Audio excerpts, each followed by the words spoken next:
Hi, my name is Mandolin Royal, and we're doing the 2-week update on our 130 hatchery chicks that we ordered.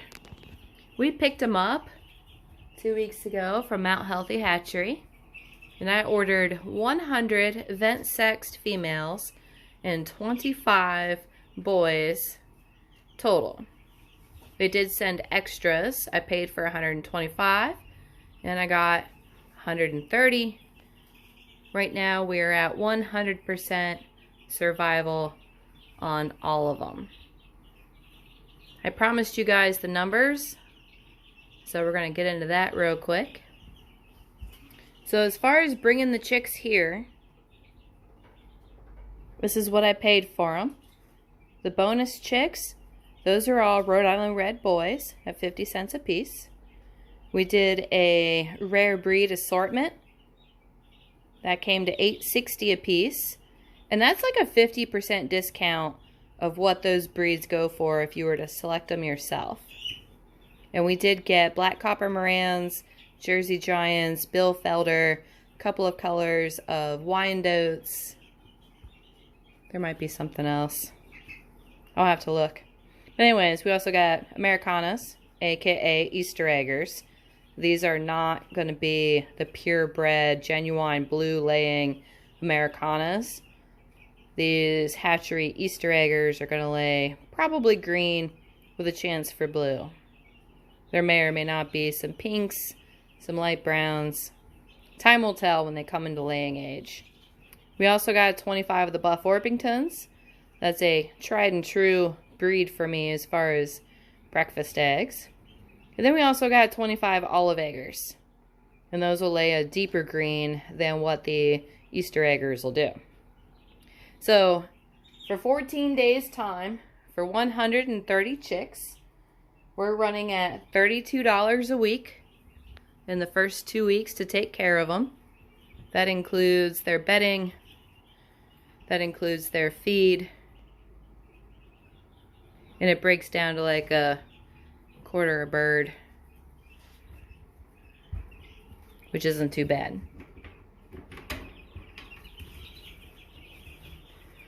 This is our rare breed assortment, and I've been watching them for boys, trying to figure out what our actual end pellet quantity is going to be. They're going to be 2 weeks old on Wednesday. It's not going to be more obvious until week 4, possibly week 8, depending on the variety. And already I think I found 2 boys.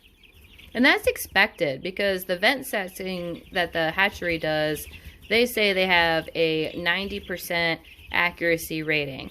So since we ordered 100 females, that means we should be able to expect about 10.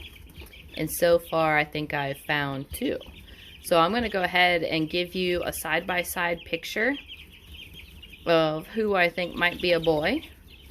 And I want you to go ahead and take a look at these 2 pictures and see if you see what I'm seeing with the comb development. Because at this age, that's pretty much all you have to go on. Unless there's a specific feathering in the wings that you can go by.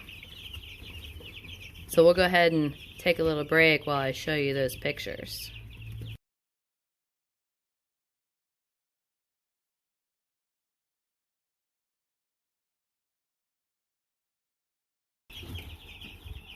Alright, so after seeing that to reflect on, I haven't yet dug into the Easter eggers.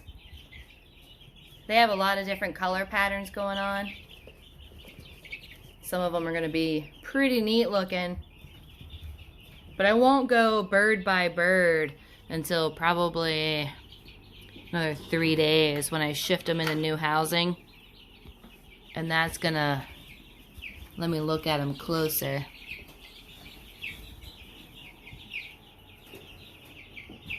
Here we have the olive eggers and half of the Buff Orpingtons. And down here we have the other half of the Buff Orpingtons, as well as the Rhode Island Red boys.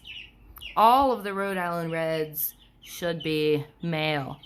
And I snuck one of their pictures in too. so you can see what they look like. These boys are going to move off to rooster coop and grow out there, and all these other ones are going to go into larger brooders. But I keep hearing the noise of a little boy. I don't see anybody obvious in here right now, but I'm going to find out more about that when I do the 1x1 handling, when I move them.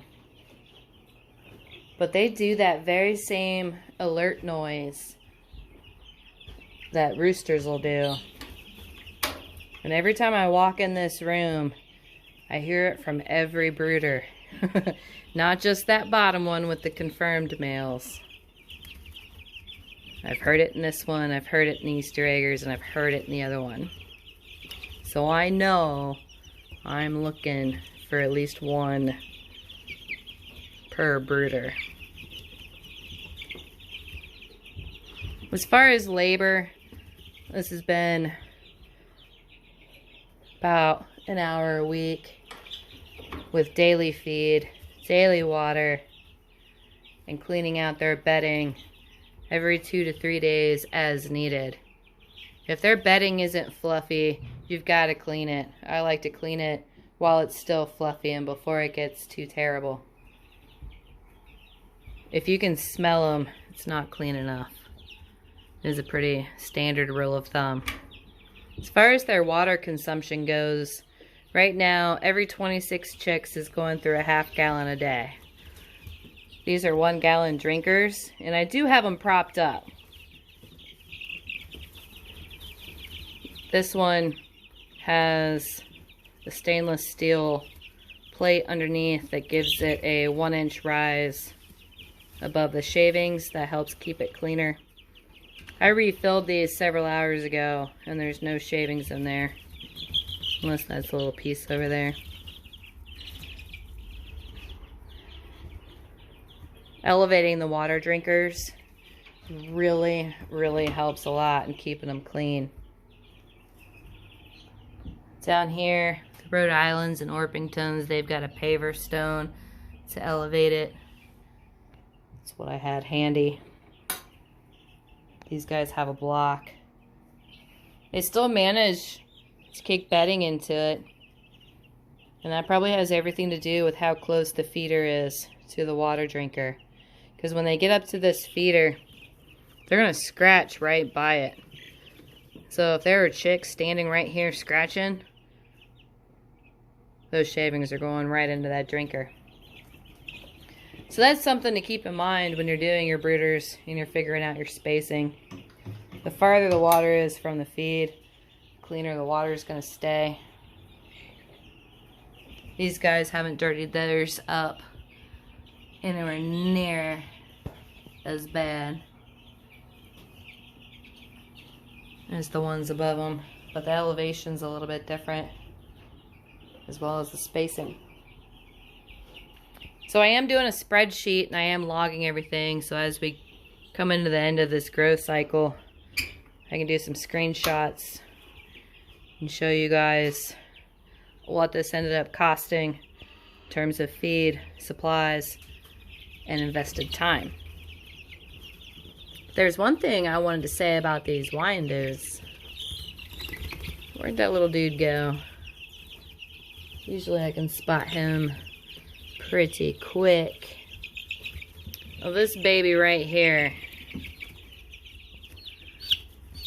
super chunky, bigger, growing faster.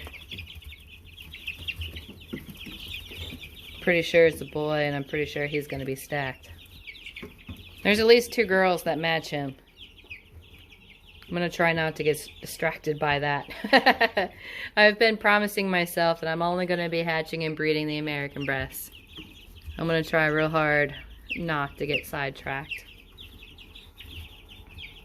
But you know, chickens are like that. They can catch your fancy, distract you. They're fun. I love raising birds. I really do.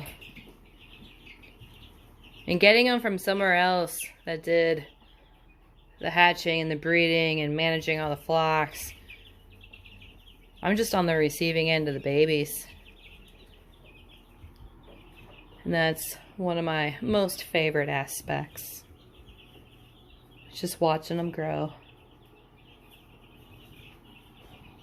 So I'll do another update at the end of the week after I get them moved into their new spaces so I can show you how we accommodated them and what we built to help manage this. Because it's really, really important that they have enough space.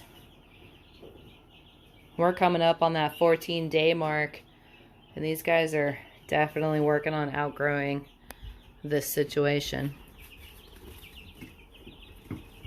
They've all been very active. They've all been very healthy. So we just need to keep that going. So more on this later.